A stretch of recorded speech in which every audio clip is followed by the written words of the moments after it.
four major challenges that this tool identified, and there were key issues to do with morphine access, especially in pain management. About a third of our sites are unable to access morphine. The other key challenge was cancer diagnosis and management.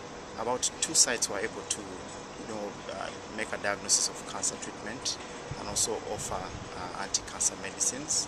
And that tells you that the other 16 or so sites were really unable to diagnose but also go ahead and manage cancer, especially in people living with HIV. The other challenging issue at the end of the assessment was the functional linkages with Hospice Africa Uganda. Again, about a third of our sites had functional linkages with Hospice Africa Uganda in terms of partnering with them in pain control, partnering with them in terms of management of cancer, but also in terms of bereavement support and counseling for most of our patients. So those particular issues were the major challenges and the major bottlenecks that were identified at the end of the assessment.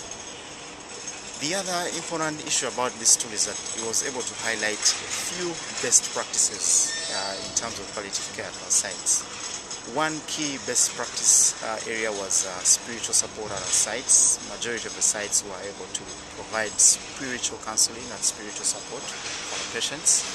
And also the area of management of pain using non-steroidal anti-inflammatory drugs was well done at most of our sites.